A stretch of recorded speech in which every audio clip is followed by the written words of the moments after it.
Hello, Star Trek fans. Welcome to ReBingeIT. This is the ReBinge Star Trek Voyager podcast. My name is Kim. And my name is James. And we are rebinging Star Trek Voyager from the beginning, one episode at a time.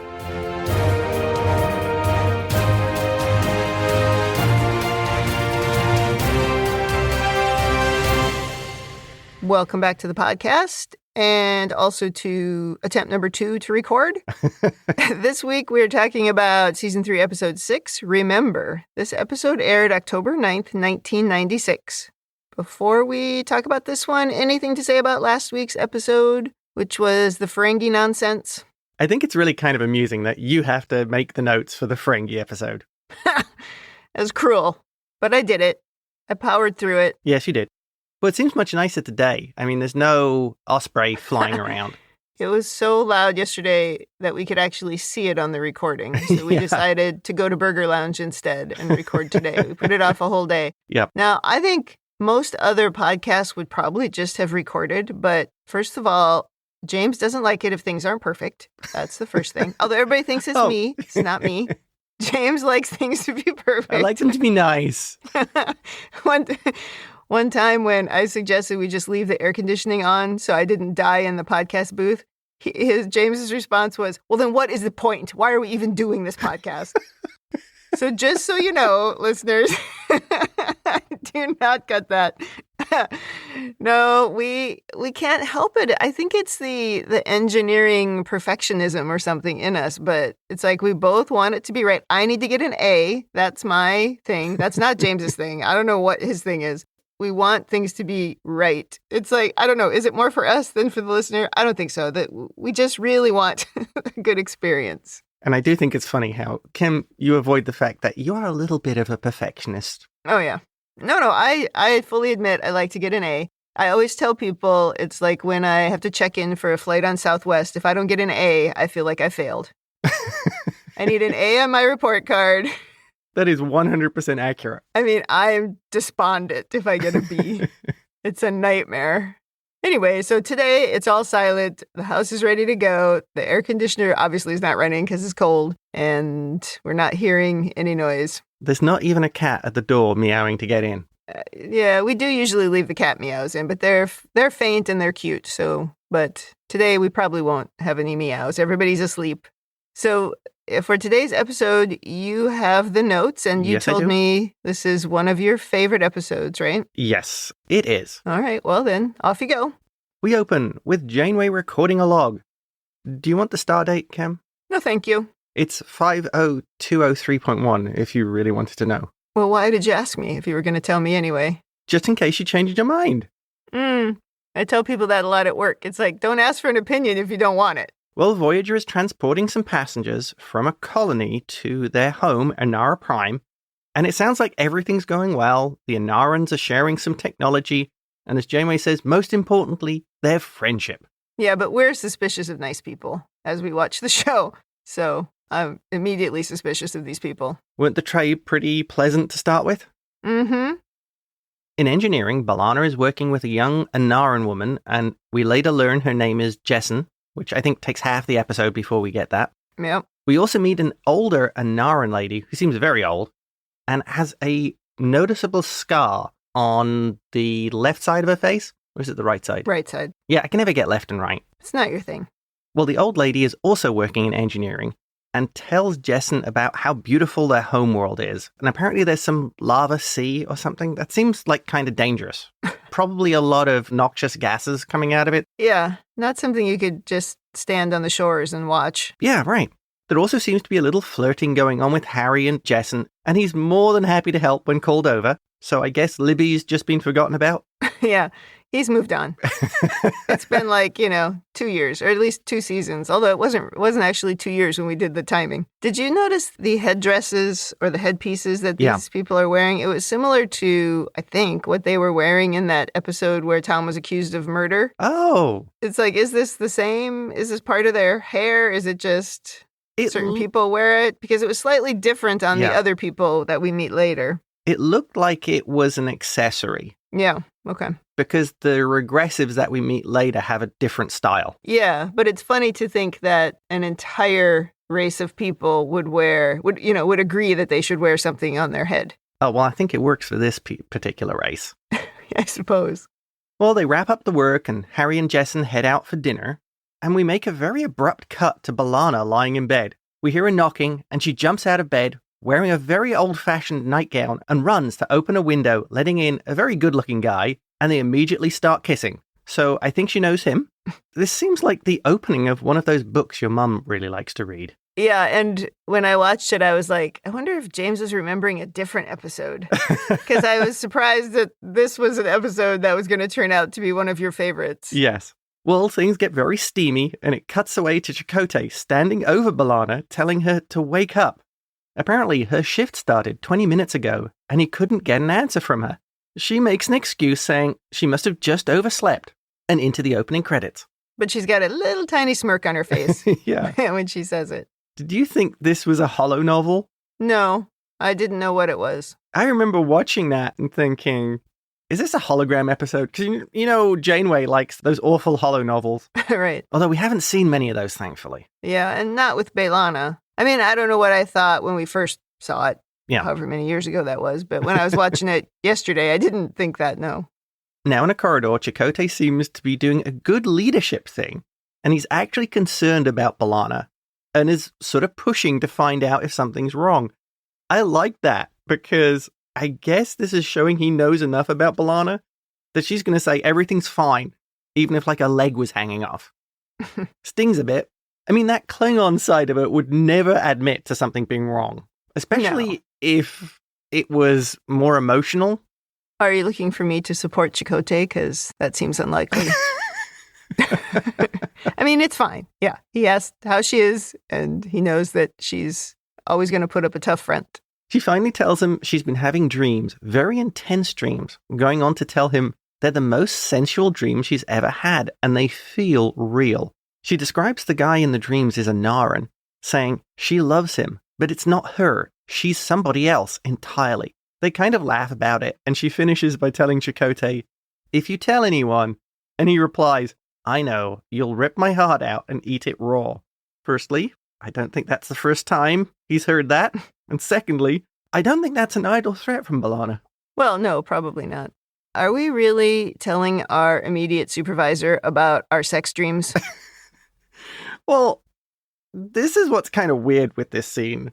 Chakotay's her supervisor, but was also her comrade in the marquee. Yes. I would see it as incredibly hard to get over that for either of them. But there was also kind of a hint that there was something romantic between them in one of those episodes, though thankfully we didn't really follow through on it. No. And here's the where I don't support Chakotay moment, because he also kind of fishes to see if the dream was about him. Oh. Okay. We took that differently. I took that as he was kind of ribbing her. Which is why the whole conversation is inappropriate in the workplace. What are you doing? Again, that comes back to this is the problem of serving with someone in a more formal environment where you were pirates together in the past. Sure. I see that as very hard to get past.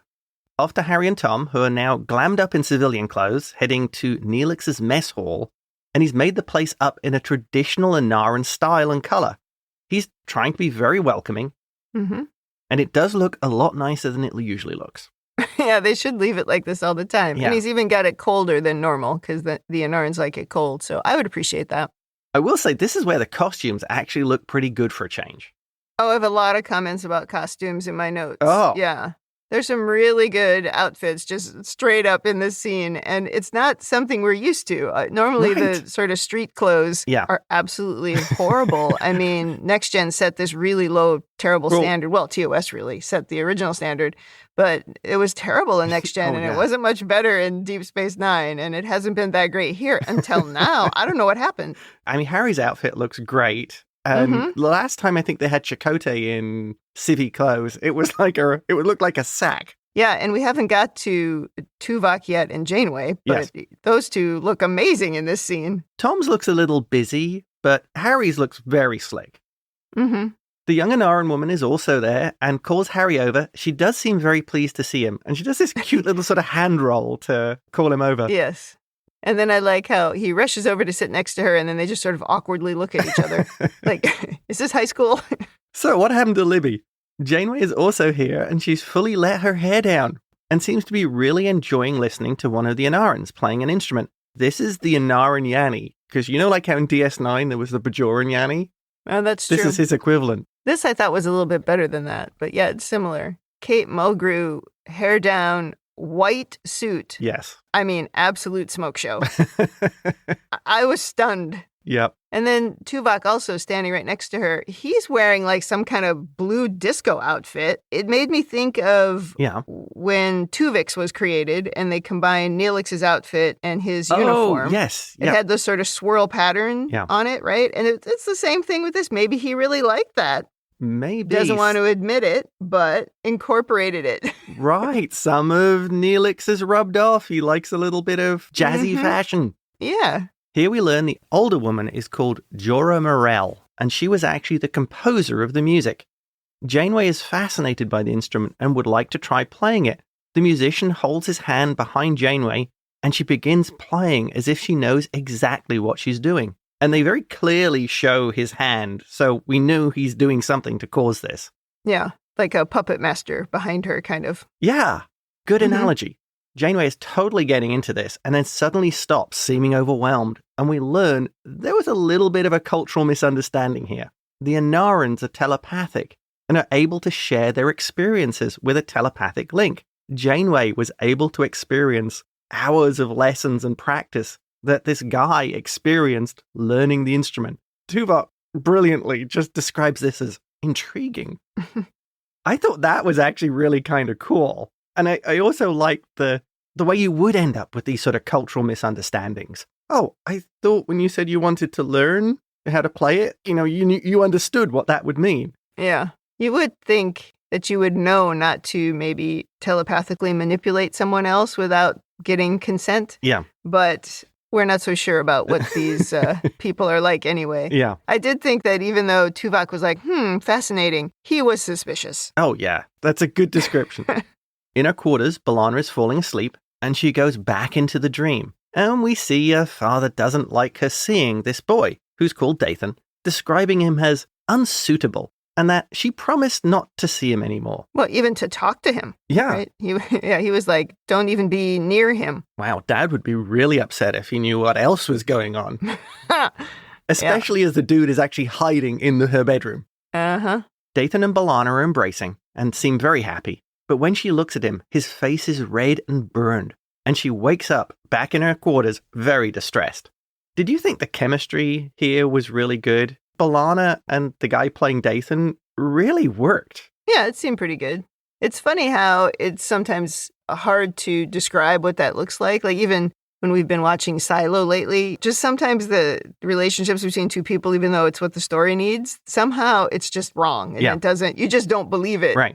Yeah, but this seemed pretty good. Right. Mm-hmm. Now in a meeting with Chakotay, she tells him the dreams are getting strange, how her lover was suddenly burned and dead. She describes each dream as advancing the story, like it's actually happening. It feels no different than real life. If Chakotay was slightly better, this would be the point where you'd call in the doctor. Well, he does say, doesn't he, that he was going to mention it at this point to the captain. Yeah, I think this is more than a mention. I think this is a full-on, it's time to start looking at what's happening. Well, especially when there's telepaths aboard. Yes, but from his point of view, it's like, okay, a sex dream, and then he only hears about it one more time when the guy is burned up. But I guess the fact that she's describing it as an advancing story, because that's definitely not how dreams work. So, yeah, at that point, we should maybe have raised a little bit bigger red flag. Yes.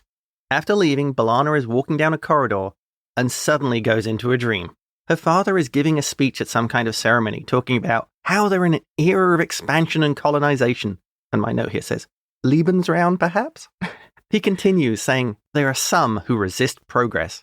At the end of the speech, Karina receives an award, and afterwards, she clandestinely meets with Dathan, who's lurking in the shadows. She does seem very pleased to see him, and very excited about receiving an award. She tells Dathan she wants them to be together, and he tells her he loves her. They do a little bit of sexy telepathy, but they're interrupted by bell tolling, and you can hear someone off-screen, like shouting curfew. And Dathan, along with a number of people who dressed very much like him, seem to be kicked out of the town by security, who then close the doors behind them. This is a very sexy episode. Oh, yes. I mean, this thing with the sort of puppet mastering while they're standing in an alleyway just out of sight of people is like, okay, that's a little out of place for Star Trek. Well, they're young. Yeah, and the other thing in this scene, again, we mentioned the outfits or the costumes, and the costume that B'Elanna is wearing here is very cool. Yes. She's like in a blue leather kind of thing. Oh, yeah. And her dad, as he's giving the speech, he's got maybe a little bit more uniform-like black leather outfit that he's wearing, which is also pretty cool. The Enaran costumes are great in the flashback scenes. Yep. Cut back to B'Elanna, who's now lying on the floor with Kes calling a medical emergency. In sickbay, a very agitated B'Elanna awakes, telling the doctor she was dreaming again. And the doctor tells her it wasn't dreaming, they were memories, implanted memories. And there's strong evidence of telepathic activity. It's interesting that they can actually scan for telepathic. Well, yeah. It's kind of like, I forget which episode it was, but he could tell what had happened in the past, and he could tell exactly when it happened, as if the brain were somehow a storage device with an audit trail attached to it. And it's kind of similar. Oh, I can distinguish between your memories and memories that came externally. Sure. Turns out the memories were implanted in B'Elanna's subconscious, only coming out when her conscious mind was inactive. She passed out because of the synaptic patterns of the memories are not quite compatible with her neural pathways. The doctors corrected some minor cortical damage and gives her an inhibitor to suppress the memories. Robert Picardo delivers this medical technobabble just so perfectly. It just flows. He makes it so natural.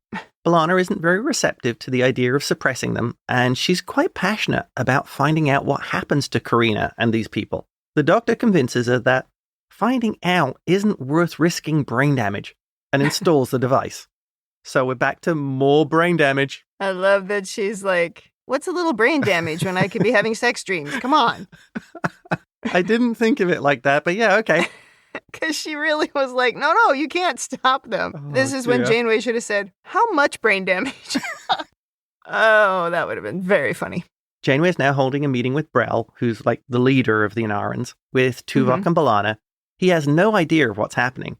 He puts it down to she's picking up experiences from the telepathic field that Enarans on board generate. Her mind is weaving it into a narrative. He tells B'Elanna it's highly unlikely anything like her dreams really happened. Burrell is very apologetic to Janeway that this happened, and when she tells him the doctor suppressed the memories, he just replies, I'm very glad to hear that. What's interesting here is I think there's something in his tone and the way he reacts to it that's a little telling. Maybe. I think it was a little bit of a clue that something bigger was going on. I might be reading more into it, but I guess that's kind of the thing I do. Yeah. But I think the tone should have made you think, wait a minute. Well, yeah, if he's read the whole story, he should be putting that tone into it for sure. I do like when he's trying to convince her that it might just be an amalgamation of a bunch of different people's memories. He says something like, I used to crawl into windows in my youth too. And B'Elanna is, no, thank you. You are not my type. I don't think it was you. Yeah. It was interesting because he was very measured in this. If you notice, he doesn't get upset. He never does in this whole episode. He's very balanced. And he gives, you know, sort of logical, very reasonable excuses. I thought that was very strategic in the way he was addressing this problem. I think this is one of those things in Star Trek where we've got a very experienced character actor in a role. I mean, this guy, Eugene Roche, we've seen him in 1,000 things. So when they pick these really good experienced actors, you get, you get a more nuanced experience in the role. Great way of describing it, yes. After Brel leaves, Janeway tells B'Elanna the Enarans have been very straightforward and honest. There's no hint of subterfuge or a hidden agenda. Then again, Voyager in the past has not been very good with spotting hidden agendas. No. Did they all forget the trade in alliances?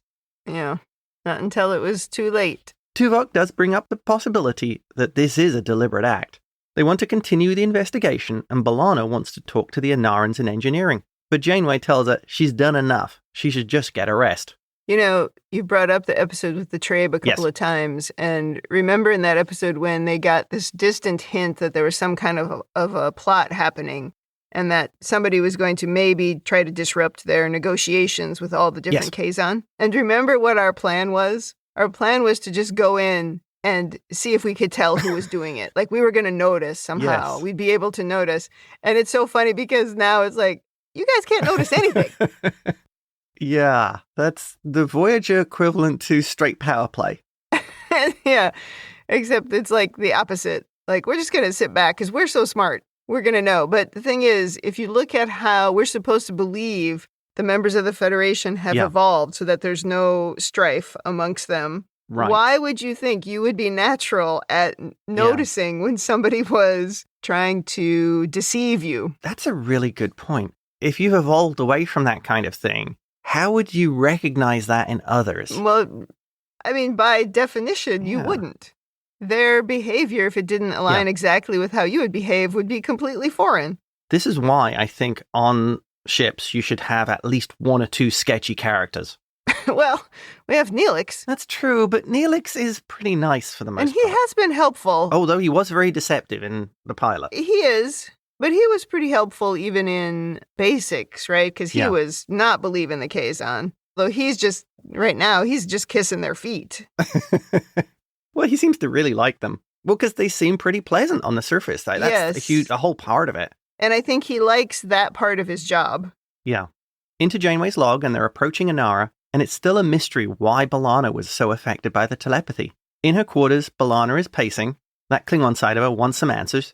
And she takes off the suppressor and lays down to sleep, straight into the dream memory. We're sort of back to, at this point, like she would rather have brain damage than miss out on her sex dreams. I don't know, that just really made me laugh when she did that. She's missing the sexy times. Gotta have it. In the dream, or memory, her father is talking to Karina, getting her to help in the resettlement of what he calls the regressives, telling her it's voluntary, and asking, how do you relate to people who refuse modern technology? She asks why they can't just live like that. And her father says, they can. That's why we're helping them resettle. He goes on to say, these regressives are unhygienic, and it's amazing they haven't started a plague yet. His people have been tolerant for a long time, and it's better if they live somewhere else. He dismisses Karina's concerns by saying some people will resist change, even if that's the best for them. But once they see their friends and family happily settled in the new colony, they'll want to go as well. This is such a great scene. He's so upbeat and positive while telling her all of this. It's like a really well-practiced script or official statement. This is the official line. These people, they really want to do this. Why does nobody ever ask for pictures? Like, can we just see what the new colony looks like? I could headcanon that. The regressives don't have cameras. They shun cameras. Or even, like, show me a map that you drew of how the city is set up. That's too modern for them. No, but I mean, they don't need to do it. The people who are settling them there. Like, show me exactly where they are, you know? Just give me a little bit more detail. Why does nobody ever ask? Well, I'm guessing because there is a lot of negative propaganda about the regressives. They don't care about them. They see them as a nuisance or backward or whatever. Yeah, so they're not going to ask. They're simply not going to ask. B'Elanna is now helping with the relocation, checking the names off on a list. A woman asks what will happen to them, and Karina just repeats the official line, "You'll be in a new place with your own kind. You'll be much happier." But one of the guards just pulls the woman away, roughly shoving her back in line. This was great because B'Elanna's just repeating the "you'll be happier." And you can see she's not really convinced by this. Not yet. And then one of the people calls her boyfriend's name, Dathan Alaris, but he's not there. Karina accuses her father of putting him on the list. Before this goes any further, one of the deportees in the line tries to run, ending up running into her and knocking her to the ground with the pool noodles he seems to be carrying. In doing so, it cuts her cheek, and she has a big gash on her right cheek.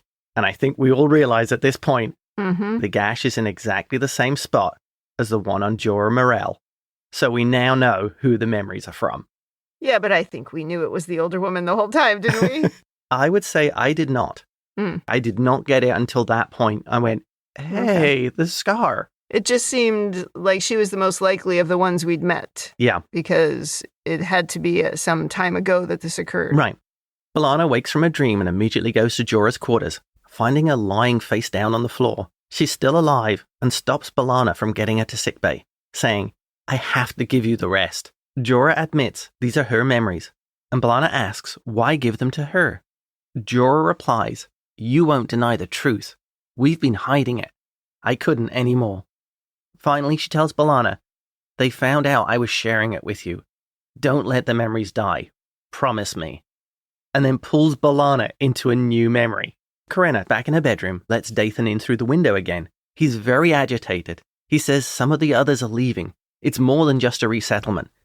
His uncle and family were resettled months ago, and they've not heard anything more from them. No one has had any contact with the new colony. And he tells her there are stories. The transports don't really go anywhere. The passengers are just vaporized. Thousands have gone already, and they're being slaughtered. Corinna says this is ridiculous. No one is being killed. He then tells her she needs to make a choice. Either he's right, or her father is part of a terrible crime. He continues trying to tell her how the roundups aren't voluntary, and how the soldiers treat the regressives who won't go.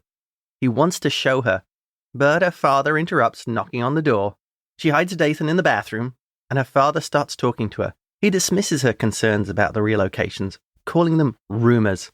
He describes the regressives as spreading lies, trying to make people believe awful things, claiming they've twisted ideas, they're holding back progress, trying to undermine his people by spreading dissent and doubt. Wow. He continues dismissing her concerns as not very plausible. A secret conspiracy, organized murder, asking, do you really think your friends and family are capable of that? Is this gaslighting on 11? Yeah, because I assume he really knows what's happening if he's not the instigator of the whole thing. So, yeah, it's absolutely gaslighting. Even though somebody sees something they know to be true right in front of them. Yeah. You have another person telling you, that's not happening. Yeah, that's not what you're really seeing. Mm-hmm. Her father's getting into full swing here, saying it's all part of the regressives' manipulation, as they have no conscience. They'll say anything to get what they want, and brings up Dathan. His tone shifts so dramatically here. He was on this sort of rising, bombastic crescendo to this point, and here he just starts talking really softly and quietly to Corinna. He tells her Dathan doesn't love her. Oh. It's just a way he gains her sympathy. He's seen him talking to a number of young women. That's so mean. He's been poisoning her against her own people, her own family. And this really upsets Corinna, who's at the point of tears. And he says so quietly, that's so cruel. But now you understand what these people are really like. She doesn't say anything. She just looks up, angry. And the father realizes Dathan is hiding in the room and drags him out. Corinna doesn't even look at him as he's being taken away. God, that was good. Another great scene. This just subtle way of convincing her there's nothing to see here. The appeal to family. And the sort of, do you really think we're the bad guys? And then finally that whole, oh, your boyfriend is deceiving you. All coming from somebody she trusts. Yeah, it's just cruel. I find it hard to believe that when the boyfriend came in through the window, he was very agitated, right? He was very hot and sweaty, and then she quick pushed him into the bathroom. There's no way he didn't leave an aroma. And Dad comes in and couldn't smell it. Maybe Dad doesn't have a good sense of smell, but I always think about that. I think that's part of it. I think he knew he was in there, and he wanted to get Corinna into the point where she would actually give him up willingly. Okay, that was the question I was going to ask. And then also, do you think that she was persuaded by his argument, or was she just so upset by the sort of jealous part of it, which is maybe the lowest common denominator of that whole story that he was playing there? I think it was all of it. He was going from multiple angles of attack. Oh. He was coming in of appealing to a sense of family and she got an award for being a good citizen. She's appealing to that side of it as well, of, abandoning her people. And he's coming in from this other side of, your boyfriend has a lot of girlfriends. Yeah. undermining. I guess a 46-minute episode means you have to accelerate things. Yeah. Maybe this conversation would have happened more slowly over time in reality, where you just start undermining her confidence in that relationship. You know, sort of a, what did Janeway say? By being pecked by ducks, right? It's one little duck peck at a time until you finally get what you want. Also, I think as well, the scene's showing that her father's a very good politician. I see her father as somebody who can convince people. Yeah, good point. And that's what he's doing with his daughter. Like, I always think about if there's something that I'm actually, like a TV show that I'm enjoying, I don't like to hear other people just pick at it about stuff because it changes the way I watch it. Like, in my head as I'm watching it, I start to feel like I have to defend it, which ends up making me not like it, which is why I'm always like, I try to just tune it out when people are complaining about something I like. Like, I like it, so just shut up. I don't need to hear that you're okay not liking it. I don't care if you don't like it, but just stay out of my head. Right. And I imagine that's the same here, where it just, would get enough in her head that she would start repeating it until she convinced herself that that's what she believed. That's a good point. Now in the town square from earlier, Dathan and another regressive are being chained to a pole. Her father gives a speech about how these criminals are a threat to Enaran society, and now they must fight back. They need to send a clear signal to the regressives that they'll protect their ideals from the destructive influence by whatever means necessary. Karena's father gives a signal, and the pillars the guys are tied to light up. They glow purple for a bit, and we see Dathan fall forward, cooked and dead. Oy. Just like B'Elanna's earlier dream. Brutal public execution. The crowd starts chanting, yes, and Karena joins in. We cut to Karena talking to some small children. She's explaining how the regressives all moved away because they didn't want to live with them anymore. They decided to live somewhere else on their own. But they couldn't take good care of themselves. They fought with each other, spread diseases, and they all died. They destroyed themselves. Jeez. She's standing in front of a gate, which she says is to remind them never to be like they were, stubborn and backwards. And one of the little girls nods and says, "We'll remember." And she's in all black now, like her father. Indoctrination. Achievement unlocked. B'Elanna awakes and finds Jorah has died. Touchingly, B'Elanna squeezes her hand. In the mess hall, Brel is holding a toast to Janeway and the crew when B'Elanna bursts in, calling them murderers, telling them she knows she saw everything he tried to hide, the regressives, the executions, wiping out an entire population. She accuses Burrell of hiding the truth. B'Elanna pleads to Janeway, telling her the dreams, they were real memories from Jorah Burrell. When she was young, there were a people called the regressives, and they exterminated them. And Burrell is great here. He just remains calm and says, it's completely untrue. Mm-hmm. It's such a contrast between the absolutely furious B'Elanna and how he is just totally calm. A very impassioned B'Elanna tells Burrell, you figured out it was her and killed her. But it was too late. She gave her the last of her memories before she died. Jessen, the young Enaran, steps forward saying, the Enarans would never do anything like what you're saying. B'Elanna tries to convince her, and Burrell takes a new approach, saying, Morel was sick for a long time. Her memories have become distorted. Oh. Or B'Elanna's perceptions of the memories was coloured by her own culture. Oh my god. Oh, you can see he's got the same talent as Karena's father. Mm-hmm. B'Elanna makes another appeal, saying Morel shared her identity, her whole life with her, that she was there when Morel convinced herself that what she did, betraying Dathan, playing her part in the massacre, was for the good of Enaran society. B'Elanna finishes saying, at least she had the conscience to stand up and realize what she'd done was wrong. Burrell doesn't answer or really rise to any of this, just saying, it's best if we prepare for our departure. Earlier in this scene, he started it by saying, you'll always have friends here to Janeway. And by the end, it's like, maybe not. Roxanne Dawson was on freaking fire. The mood when they leave is just another awesome thing. Janeway has this look. Mm-hmm. She's switched to 1000% serious mode. Yeah. Now orbiting Inara, B'Elanna is in Janeway's ready room explaining she was just too angry to think straight. And Janeway does this, she just lets out this breath like, oh boy. She tells B'Elanna she'd probably have reacted the same way and believes her. The memories were real. And jumping into overanalysis, do you think that's because she'd experienced the same thing with Burrell and had seen, the hours of practice and him learning the instrument? So she has a unique perspective on this. I guess that's possible. Or it's just that she believes her crew member. Yeah. But yeah, it's probably more likely that she believes it because of what she experienced. Because it was so shocking to her. Right, yeah. Janeway points out to B'Elanna the futility of making it public. The Enarans simply don't want to listen. B'Elanna wants to continue to search the planet for proof, but Janeway brings up that's not Voyager's place to bring them to justice. If they want to conceal their history from their own descendants, that's their decision. Now that's the prime directive. B'Elanna really doesn't like this answer, saying this could happen again if no one knows it happened before. Yeah, Janeway says, we have no right to get involved. Well, I don't know. It's always hard to know in these situations, but Right. It seems like somebody, at least on that planet, was asking them to get involved. Yes, yep, very much so. Mm-hmm. B'Elanna brings up that Jorah was murdered on the ship. Unfortunately, Janeway has a doctor's report. He could find no signs of foul play, so they have no basis for a murder investigation. B'Elanna asks, so that's it? We just go on our way? No one has to take any kind of responsibility? But Janeway has cancelled the trade negotiations, as well as shore leave, and they'll leave orbit as soon as the Enarans disembark. She tells her the last of the Enaran engineers are collecting their equipment.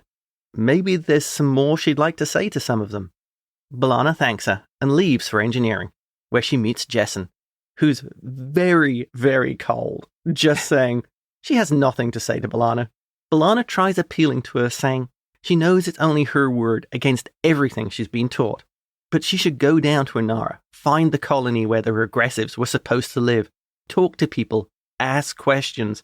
B'Elanna wants to tell her of her experiences and wishes she had the same telepathic abilities as the Enarans, as then she could just show her. Jessen seems a little surprised by this, saying, "You would do that? Share your experiences openly?" B'Elanna says she would. Jessen thinks for a moment or two and then says, "I can make the connection between us," and stands holding her hand on B'Elanna's back. And we cut back to the episode opening, with the young woman in a nightgown jumping out of bed and opening the window for her boyfriend, and passionately kissing. Except this time, it's Jessen instead of B'Elanna, and we fade to black. The end. That was a really good ending, really powerful. God. Yeah, my notes say, oh my. That's how I ended it. Oh, that was a brilliant ending. That was tough, yeah.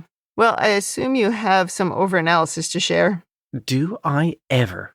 Uh-oh. Okay, first one. Choosing B'Elanna. Why did Jorah choose her? Was she closest in age to Karenna at the time? Who I saw Karenna as high school or maybe college age? Or is it the Klingon physiology is more receptive to the memories at long range? I mean, it could be any of those things, but it could also just be simple in that the time that she has spent in engineering with B'Elanna, that she just recognized, hey, here's my opportunity. Yeah. Right? With someone who seems reasonable, she seems very smart. Yeah. Hopefully she can handle it. Oh, and she's senior as well. Mm-hmm. Oh, it's a good point. It was proximity. Maybe if she was spending more time with Janeway, it would have been with Janeway, or more time with Kes, maybe it would have been with Kes. But it just, this is the person who she had contact with, and maybe that helped. Yeah. Next thing, Janeway telling B'Elanna she could talk to the Enaran engineers. Did she know that they could do the telepathy trick to read other people's memories? Or is this just the Janeway and the Starfleet approach? Look, talk to people, make them believe. That would sort of be the Picardian Starfleet Federation thing. If we just talk to people, everybody can be reasonable. Or did she know more? Because, again, she'd had that link with another Enaran. I'm not sure. It could be either one. I really felt in the moment that it was more her saying, yeah, just go and talk to them. Maybe you can get through to the people who are kind of more your age rather than, to the older guy who just wrote you off. Yeah, I think that's where I was leaning there, that this was, you need to convince them. Try and do that. Because she had no way of knowing that it could go the other direction, that they'd be able to steal your memories, basically, is what she'd be doing. Yeah. I mean, they're not B'Elanna's memories, but yeah. Yeah. Next thing, Let's talk about the moral implication of using telepathy without someone's consent and planting these memories. Was Jorah justified in what she did? Oy, what a tough question. Thank you. I mean, probably not. Ooh. But you have to look at in the same way that sometimes we just have to break the prime directive. Yeah. This is similar. She maybe is recognizing that people are on to her, that her faith is shaking as she gets older, or maybe she's one of the few people left who can remember that time. I don't know. Yeah. So in that scenario, she is essentially trying to save her people by saying, don't forget, this is who we have been. Right. When you just look at it on the small scale, probably not forcing these memories, into B'Elanna. Yeah, it's into certainly B'Elanna, not a nice thing to do, but she's trying to save her people. So it's probably the right thing for her to do. I mean, it maybe would have been nice of her to ask and get consent, but then what if everybody says no, and then also it gets around, she gets killed sooner before she's able to actually do it? Like, we know if she had gone to Janeway and just told Janeway, she could have protected her and whatever, but that's not what happened. Instead, she just picked a person and just said, I have to transfer my memories to someone, and here you go. That's a recurring theme, though, in Star Trek of if you just ask, they would have helped you. Yeah, exactly. I think I will agree with your take here that this was an act of desperation. Somebody needed to know this. And although it's morally questionable, it's almost like it had to happen. Well, it's more morally wrong to keep the truth from people. Yeah. It's like the problem with banning books. Don't ban books. First of all, you're stopping people from being able to think for themselves, which I get it. There's a whole group of people that's on purpose, right? That's what they're trying to do. They don't want you to think for themselves. They want you to think like they think, or they want to be able to think for you. But when you hide it, it's so much more likely to happen again. Yeah. And it's like the Holocaust deniers. I mean, it's just disgusting trying to pretend like a thing that really happened that caused the deaths of so many people. We're just going to convince you it never happened. Those people, they need to burn. It's horrible. And so she's in that same situation where she's just surrounded by people who are simply denying it. Yeah. And they might not know because they had the same things told to them. They just, they believe she's the crazy one. That's possible, right? Yeah. They just think, no, she's nuts. This didn't happen. But these are her actual memories. So they happened. Yeah, that's a great way of putting it. That's a very good parallel. It's almost a case of Jorah should do whatever is necessary to get this out. It sucks for B'Elanna, but it had to be someone. Well, it's not so bad for B'Elanna because she'll forget by next episode. Oh, that's right. Yeah. Trauma is easily forgotten on episodic TV. Right. Next thing. I feel this is going to put Jesson in great personal danger. They've murdered thousands or millions. For her personally, if she starts spreading this, you're number one on the target list. Yeah. But maybe you just start sharing the memories with other people. Gosh. And it could spread that way, I suppose. Yeah. Oh, yeah, exactly. Well, leading on from that, if she spreads the truth, this could be huge for that world. It literally is another example of Voyager leaving chaos in its wake. Yeah. Well, Voyager didn't cause this one. I mean, yeah, but they helped to get the truth out. It could be a sea change for that society. Yeah. It comes out that, no, this wasn't the first time we did it. This was the fourth time we've done it. Oh, yeah. Every couple of generations, we wipe out half our society. We'll now do it to these people. Yeah, exactly. Next thing, this is maybe an observation. I feel there's some echoes of the Deep Space Nine episode Progress with Kira, where she has to move the people off the moon. Brian Keith. Yes. I think the big thing in that episode was that Kira, after spending her entire life fighting the man, realizes that she now is the man. But the great thing about that episode is how it ends, because she sort of uses her own normal way of responding to things. Like she just blows up the guy's kiln and blows up the house. She's like, no, now you gotta go. But yes, she was protecting him and trying to understand his side, but she thought maybe she'd slowly be able to convince him, but she couldn't. Yeah. And so she just went, okay, then we're going with the man. That's such a good episode. I really enjoyed it. Yeah, great, but also kind of terrible personally. Yeah, that's a really good one. And if you have struggled to get into Deep Space Nine, it's one of the early episodes that I think certainly helped convince me to keep watching the show. Yeah, which is a very good thing. And I think that wraps it up for my overanalysis. Using resisting progress as a reason to just kill people is wild, but I guess just like in the Holocaust, they were just a people who were being looked down upon and seen as unclean. That was part of the whole thing. But I think the specific mention of their lack of willingness to use those antiseptic balls that Neelix showed us early on. Right, yeah. They did that on purpose to make that connection, but it was very, very subtle and easily missed, I think. Yes. Well, it's part of the othering of saying that they're unclean and they spread disease. Yeah. That was a little bit less subtle, yeah. That was a little bit less subtle, yeah. It's just so horrible that this kind of thing happens, that people just deny the horrors of our past, which just dooms us to repeat them. It's really frightening. Yes.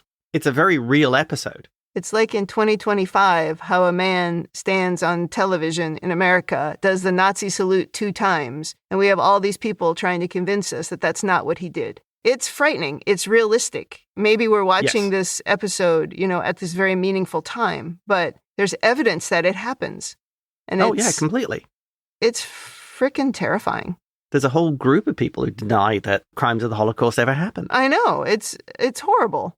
It's always trouble when a group of people think that they are superior to another group of people. And when that group of people has the most power or the most weapons or whatever. I mean, it's just straight up xenophobia.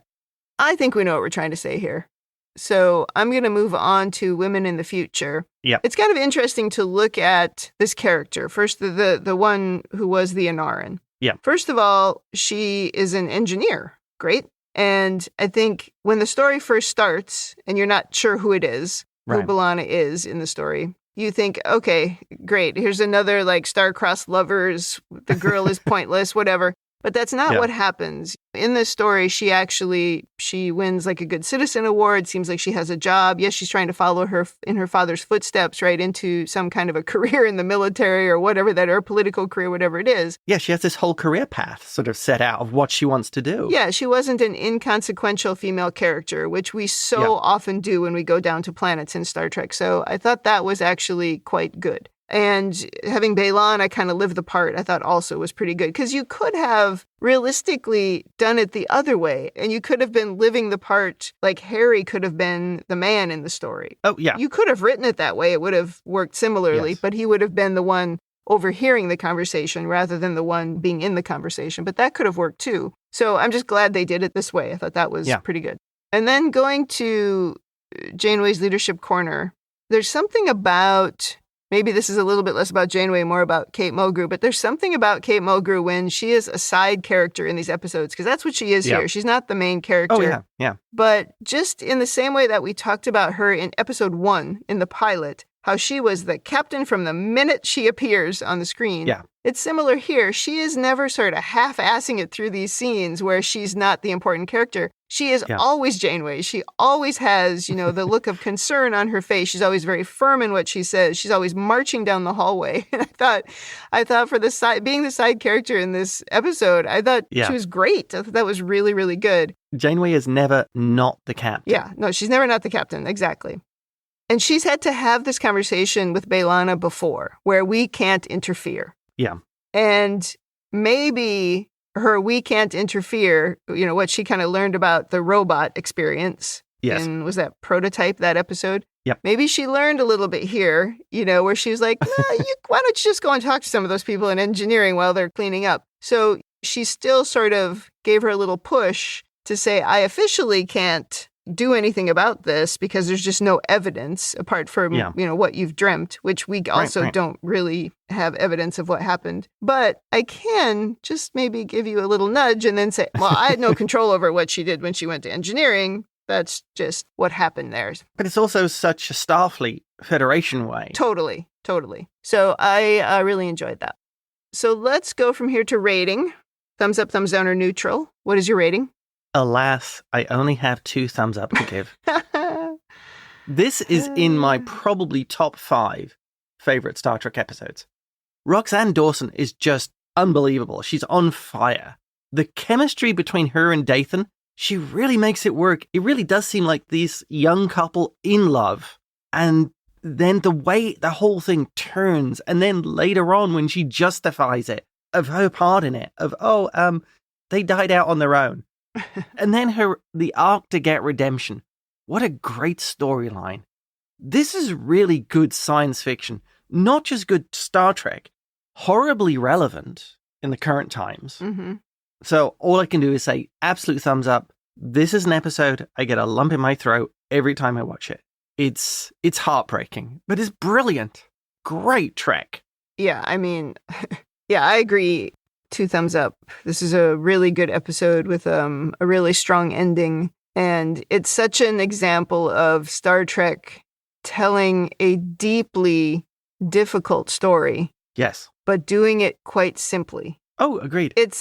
I'm not sure there's any show better at it than Star Trek, right? It doesn't have to be Voyager in particular, but all of Star Trek has always been able to tell these deeply meaningful stories. And they just do it in such a simple way. It didn't require a lot of sets. It didn't require a lot of actors, Yes. and Not a huge amount of effects or glitz. No effects, essentially, except I guess when they burned the 2 guys at the stake. And it did require really good costuming, though. It had great costumes and it did have good performances. It does require good performances. You can't get by without there being good acting. And I agree, Roxanne Dawson is better in this than she probably has been in any other episode, but also probably the most she's been given to do as well. Yeah. So great job. If there's one scene, it's the scene with her and her father where she ends up giving up Dathan. That's just so on the nose. So well done. It's funny the things that get to you emotionally versus the things in these Star Trek shows that get to me. This was more angering to me than it was emotional. I've talked before about some of the best episodes of Star Trek are the ones that have made me cry the most, like The Visitor. And when Tasha Yar died, I mean, maybe that episode wasn't great, but that moment was certainly very emotional for me. But I didn't get emotional here. It's almost like it's the maybe societal things that get to you more, whereas I am more on the very personal things that really get to me. Well, one of the things I think is how I feel towards the Krenna character. Yeah. She's had to carry this her whole life. Yeah. And the worst thing is, I think probably as she got older, aged, she realized what she'd been part of and what had happened. Yeah. And maybe even worse, realized how she'd been manipulated. How she'd been manipulated, but then also how she'd not had an opportunity to do anything about it, or didn't take the opportunity to do something about it, and was probably regretting it because she knew as people like her were dying off, that people who knew for sure what happened were dying off. Yeah, very true. And it's so funny how the episode starts, because when it starts with that guy coming in through B'Elanna's window before you realize it's not B'Elanna, I was just like, what even is this episode? So it starts off like kind of silly, but then holy cow, does it get serious very quickly. And it just ends so dark. Oh, completely. You think it's going to be a holodeck episode. Right.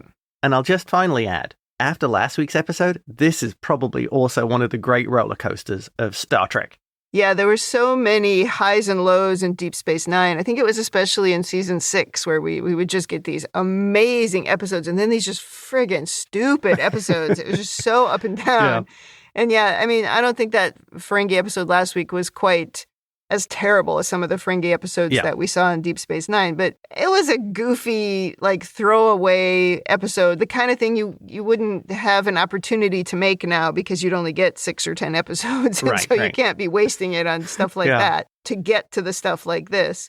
But what's sad is we don't do stuff exactly like this anymore because it's not episodic anymore. So we miss those opportunities for these sort of contained, just lightning bolt stories. Right, that have a depth that really Star Trek's all about. Yeah. Or should be.